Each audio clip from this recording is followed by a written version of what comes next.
Hello, everyone, and welcome to Autism Stories. I'm your host, Doug Bletcher, the founder of Autism Personal Coach. Autistic people are the true experts of the autistic experience, and Autism Stories is where we interview autistic people to learn from their stories, experiences, and get their advice. If you'd like to be notified about each week's episode of Autism Stories, we suggest you subscribe on your favorite podcast listening platform. We would also appreciate it if you could give us a positive rating and review, as it will help others to learn about autism stories. Every day I'm on social media reading lots of great content from the autistic community. And there really are so many great autistic social media accounts to follow. One in particular that I've really enjoyed is the Neurodiversity Unbroken Facebook page.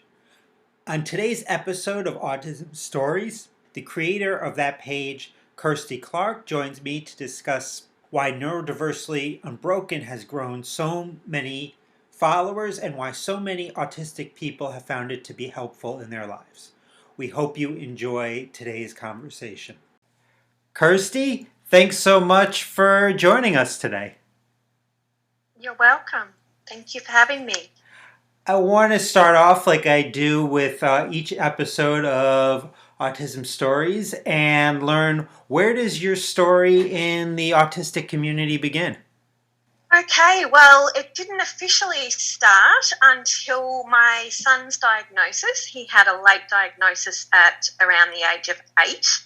And upon researching and talking to professionals, I began to realise that, hang on, this is me as well. I'd actually had a misdiagnosis of bipolar type 2 because I'd had postnatal depression that hadn't lifted. But upon working with the professionals and doing my own research and looking at the female presentation of autism, I realised, yes, that was me, and then it triggered a lot of memories from childhood. And I do recall our family GP saying to my mother he thought I had autism. He referred to me with the R word because I actually wasn't speaking. I was actually quite mute as a child. And also my Year 9 English teacher had told my parents he thought I had autism, so because a classmate had been diagnosed. So yes, it started at my son's age 8, and of course, due to there not being a co-occurring intellectual disability, he was in the mainstream educational system, which is very hard to get funding through and support. There's not a lot of accommodations and understanding. So we needed to homeschool there for a little while, and that's actually triggered my stance in advocacy. You know, I joined a parent group and we tried to advocate for an autism-specific school for mainstream students, and we were rallying government for quite a few years there. We didn't really get anywhere, but we did raise the profile of the problem of autism within the mainstream system. Anyway, so I've been busily raising children and had at times talked to different professionals who were working with my son around broaching an autism diagnosis for myself, and they actually laughed and said, "Oh, well, you've got children, you can work, no, that doesn't fit you, no. And it wasn't until the age of 42 that I finally was diagnosed autism level 2 and also PTSD. I've got complex PTSD, but also ADHD, and the ADHD meds have certainly helped a lot also. But I only was able to get the diagnosis because I was recommended a female clinical psychologist in Melbourne who had been mentored by Tony Atwood, and she'd done her PhD specifically in female autism. And she was fantastic. Very thorough. fantastic and very understanding, very empathetic. And I cried. I couldn't believe I'd finally got the diagnosis that I'd been needing and wanting. Yeah, because I've struggled through for many years, masking, and unfortunately, because I'm hyperverbal, it masks the level of disability I have in certain areas. You're the founder of the Neurodiversely Unbroken Facebook page, which started in 2020, I believe. What Yep. For those that haven't been to your wonderful page, can you share a little bit what it's about? When they come and visit, and why it was so important for you to start this Facebook page.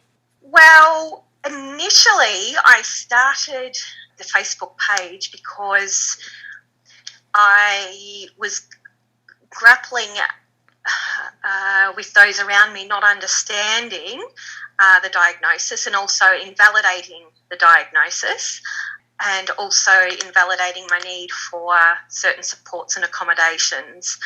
And I was frustrated that even in the sector that I worked in, the disability sector, that at the level of ignorance and misinformed stereotypes that were still being perpetuated. So I just decided, no, enough's enough.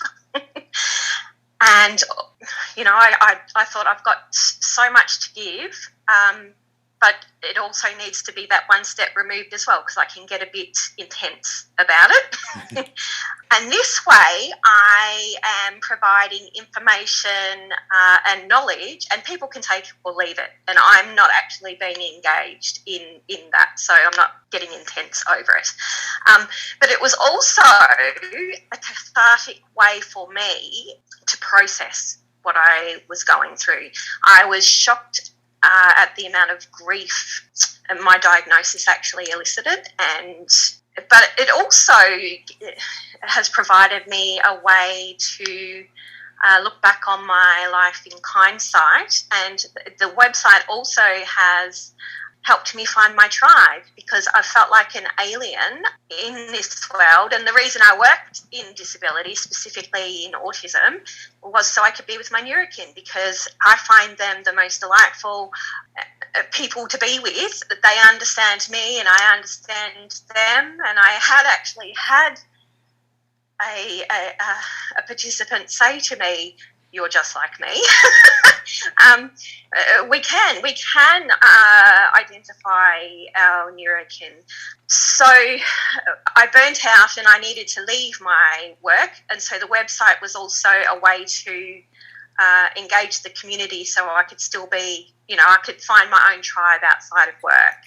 And you mentioned your tribe, and I think last I saw when I went to the Facebook page, there was over 30,000 followers on the page, which is super impressive. Yeah.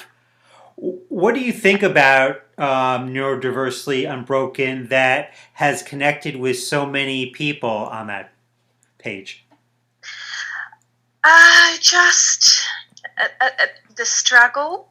I try and share a lot of humour as well, so it's not all serious, but regulation techniques. I share potential underlying functions driving behaviour. I think what I'm hearing a lot from the community is how disenfranchised they're feeling, and how they're tired of having to validate their very experience and life and differences, and so they're feeling like this is a safe place where they can all come together, and they do share their insights and their experiences and their opinions. And now I'm having a lot more followers actually emailing me with things that they found, and I'm hoping eventually, after because I share it for them, that eventually they will find the courage to actually post it themselves directly to the page. But it's a community, and I try and be as inclusive of everyone as I can, all different sectors and groups. And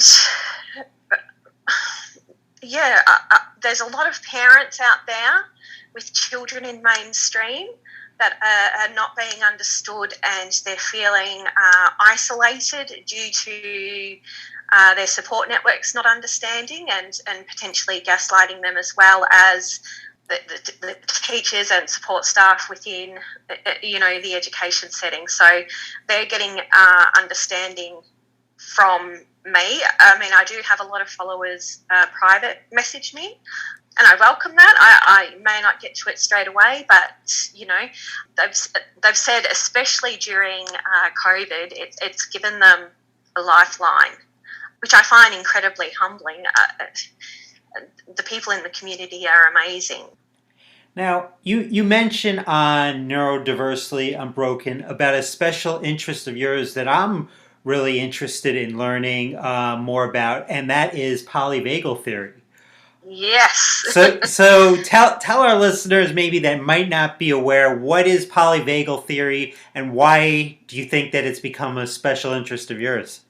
Okay. Well, polyvagal theory, it was coined by Stephen Porges, and it's a collection of evolutionary, neuroscientific, and psychological theories pertaining to the role of the vagus nerve in emotion and physiological regulation. And it has to do with the fear response and neuroception, the way that we perceive situations and people and safety. And so initially I stumbled across this because I was working in trauma as well as disability, and a lot of all of this theory resonated with me, and I thought, this actually gives me language for the way I intrinsically have worked with my son and work with other participants. It's about the autonomic nervous system and the vagus nerve. So if we hack the vagus nerve, we can potentially calm the nervous system. And they estimate between 50 to 80% of autistics having sensory processing issues, and it has been supported in a few research papers I've been reading that what autistics have been saying for years is that the central nervous system is a huge part. It's actually the basis around which all the other systems will work. And so if there's sensory dysfunction, then that will elicit meltdowns and shutdowns, and of course impedes functionality. So by stimulating the vagus nerve, you can potentially send a message to your body to relax. So it's about the parasympathetic and the sympathetic nervous system. The sympathetic nervous system is the meltdown response. It's the response to the fear response. It's the fight or flight response. And for autistics who are sensory defensive and who are sensitive to their environment, the brain becomes inundated with sensory information that they have difficulty processing, which will compound and then cause a meltdown. But of course that can be cumulative. It can take days for the meltdown to occur, or it can take minutes or hours depending on the environmental triggers. So the parasympathetic nervous system is there's two parts to that. That's the ventral vagal system, which is the calm and grounded, and the dorsal vagal, which is the shutdown freeze response, the immobility or disassociation. Autistics with horrendous sensory sensitivities actually do, they can't cope. And of course we do experience sensory trauma, and trauma is known to elicit the disassociation response. So polyvagal theory basically helps us understand that both branches of the vagus nerve calm the body, but do so in different ways. The main component of the parasympathetic nervous system regulates bodily functions, mood, immunity, digestion, and heart rate. And the sympathetic nervous system directs the body's involuntary responses to perceived danger or threat, and that comes back to that neuroception that I was talking about. So it releases a flood of hormones that are secreted to boost the body's alertness and heart rate. So after the autonomic nervous system receives information, it can be either motor or sensory. It responds to that usually through the sympathetic division, which is the fight or flight. And so if autistics are in environments that they can't escape from, and that fight or flight is triggered, sensory anxiety accrues until there is either a meltdown, a shutdown, or both. So basically how, that pertains to autistic people is that, well, I believe, and I have read in many research papers, that it's now believed that autistics have heightened neuroception, and that can include relational safety as well. So that comes into the attachment theory as well, and how we attach to others and how safe we feel with others. And there's so many different levels of safety, but there's environmental safety, from sensory inundation, there's relational safety, how safe we feel with the people we're around. So all of that impacts autistics and how they function in environments and how well they can learn and how well they can regulate. And so upon reading Hacking the Vagus Nerve and how to calm and ground yourself, I've also been able to relate that to autistic people. So a lot of the polyvagal grounding techniques I've also used in my practice successfully, even with those deemed with high behaviours of concern, which I hate that term. I wish they'd called it behaviours of distress, because that's what it really is, or behaviours of accrued trauma, because that's what it definitely is. And this is actually why I'm so opposed to ABA as well, because it they're trained to stay in these environments and not flee like their nervous system is telling them to. And then they end up having huge behaviours, which they're then demonised for as well, because it's seen as poor behaviour or they're choosing to do it.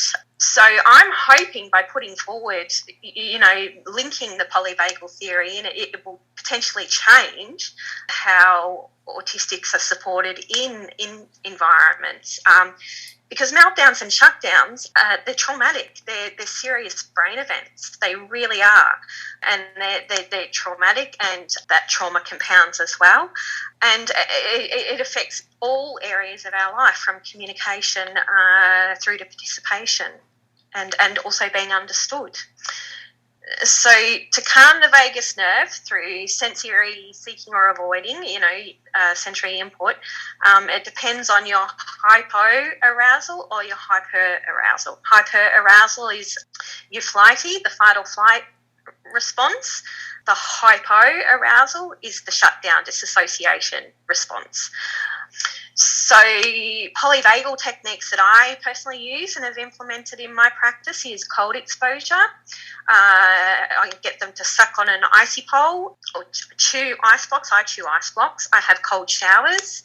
I also have a foot bath that I put marbles in, and I put icy cold water in. And so the marbles actually stimulate all pressure points in the feet, which with somatic sensory sensing will actually help regulate as well. But the dip in temperature brings it's a shock, it's a jolt to the sensory system. It brings you right down really quickly, and I've found that that's the most effective way, apart from anxiety medication, to bring myself down really quickly so I don't have big massive meltdown. Because when I have big massive meltdowns, I have self-injurious behaviours. I hit my joints to get that sensory release and the sensory input. I've sprained my ankle doing that, hitting my knee and falling over. So I prefer not to have meltdowns, as because they are very traumatic. So a cold shower works really well. To hack the vagal nerve, the deep and slow belly breathing, that will mentally ground you. Meditation will mentally ground you, but it won't physiologically ground you. That's the two. That's where it relates more to autistics. We're looking for that physiological grounding because it's the brain's unconscious response to the sensory stimuli, and you've got a traffic jam going on up in there. Exercise, massage. I've even heard people use TENS machines to hack their vagal nerve. And also music is amazing. Music, binaural beats. So the rhythmic, it's usually two sounds in a rhythmic sound, and it's repetitive. And I use that with my Galaxy light projector, as well as the darkness and my aromatherapy oil burner. So it's a whole sensory experience to actually bring myself down. One of the things that I've been so impressed is how you find such great information that you share with everyone. I think every day that I find so much information, but I feel like you far exceed me. So I was just curious, like, how do you find all of this great information and education that you share on your page? Oh, look, when, some of this information I've held for years and years and years. When things are perhaps going awry with your children, you investigate like an FBI officer. But also in helping my son, I've helped myself immensely. But also I've had all of my own theories going on up in here through, that I've devised through my own work in the disability sector and also with my son. And so I'm always seeking validation, if you like, for what I'm thinking. And I usually find it's out on the internet, the interwebs. And because it's my part of my special interest, right, and now I'm not working, I just, lots of screen time, lots of investigation.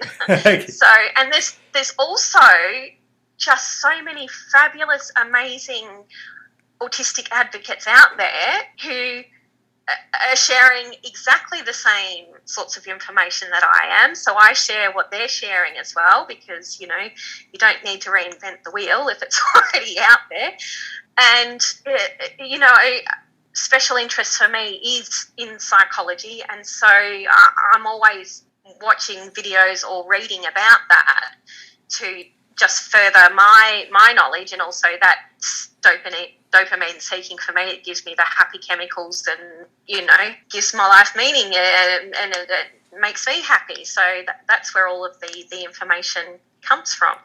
And then I just like sharing my personal insights, and that's really resonated with a lot of people. They're saying, wow, that's exactly my experience, but I couldn't articulate it. And so I've actually had people messaging me saying they're now saving the information I share, and especially the memes that I'm creating. They're saving that and showing their therapist and saying, here, this is me. Here, this is what I meant. Yeah. So it's giving them a voice to their experience. Yeah. It is very important for a lot of autistic folks to educate their therapists. Oh, yeah. Look, there's some amazing therapists out there, but I'm finding more and more, and I don't want to vilify therapists because they're so busy. They really are. They're so busy. We've got to fast track the way we're getting the newest information to everyone, really. But I'm finding, general consensus from most people is that therapists' understanding of autism is locked very much in the 80s, or with the Rain Man stereotype. So, which is also why, we're lobbying to try and get rid of the functioning labels, because that creates a bias and engenders bias in people.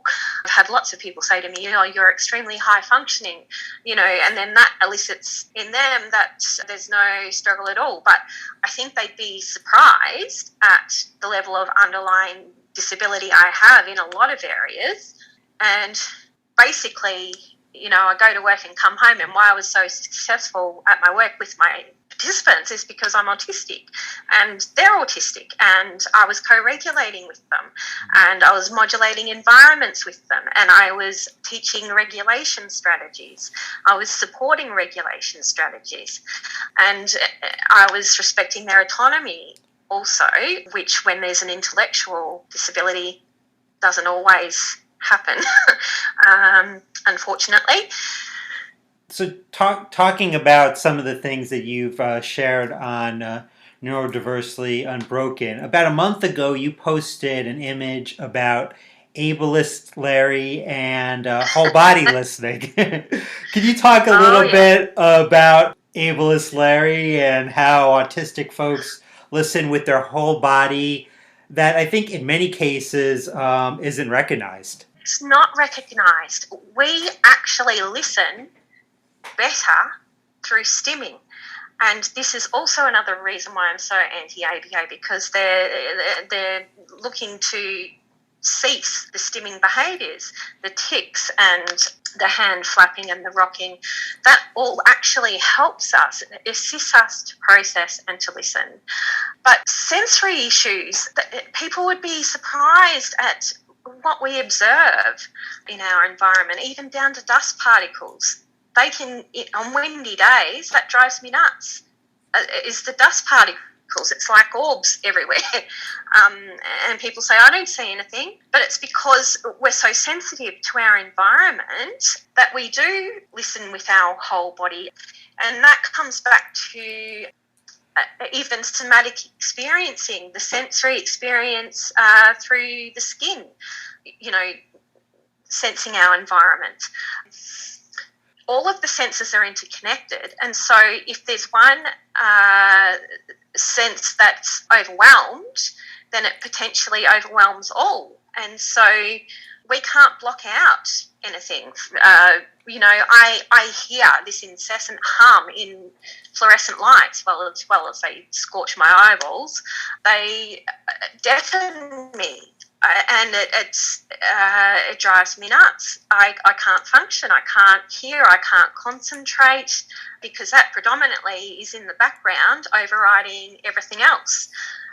Even sensory input, if we're feeling uncomfortable in chairs, that can become the predominant way that we're hearing, and so we won't be able to process anything else. And the sensory systems impact and directly affect our processing systems, our visual processing, our auditory processing, our cognitive functioning.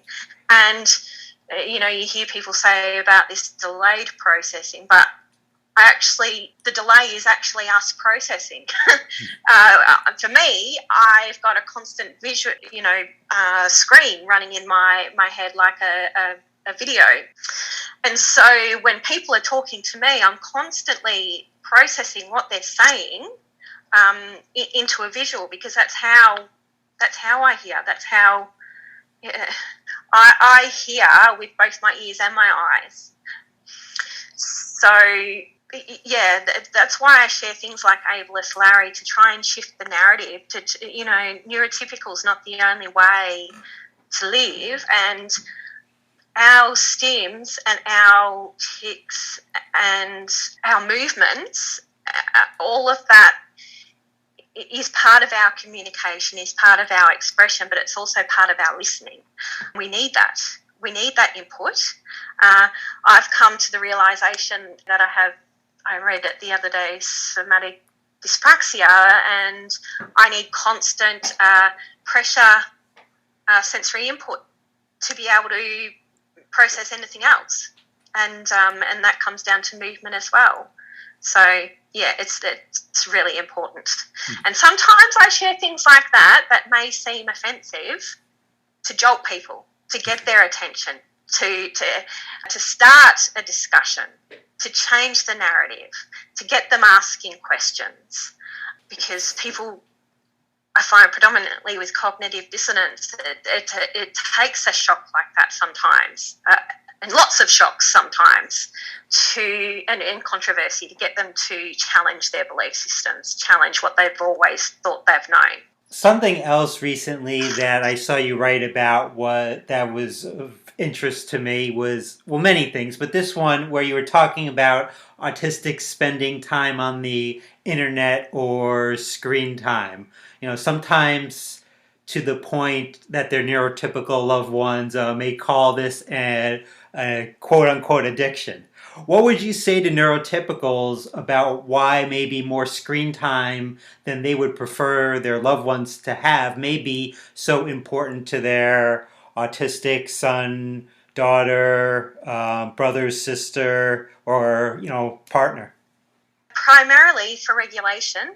It's a debrief, it's a de-stress. I know for myself, I use screen time. I have screen time breaks. Well, I'm implementing screen time breaks into my sensory diet. I've been using it a lot more than I usually would because I'm in burnout. To start off with, it's a dopamine-inducing activity. So dopamine's a happy chemical in the brain. I play internet games on it. So a lot of the games I play are repetitious, routine. It's known what my expectations are. It's mindless. So it's like a white noise for my eyes. And it helps to bring the activity, calm the activity that's in the brain right down. After we've come home from these high sensory environments that we've tried to cope with all day, we come home with high levels of sensory anxiety and, anxiety around communication and also our processing systems are kaput.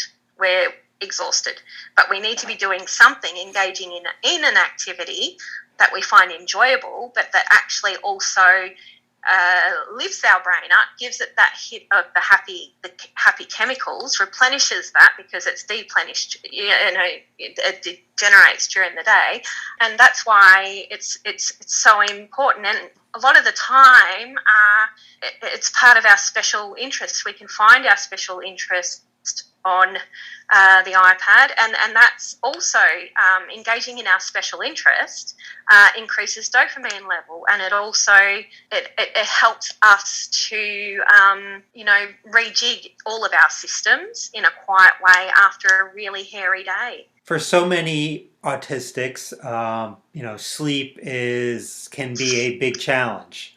And something you recently mentioned on your Facebook page was the laser stars projector, which, after looking it up, looks really cool. It's a sensory light system you have that has helped you with sleeping.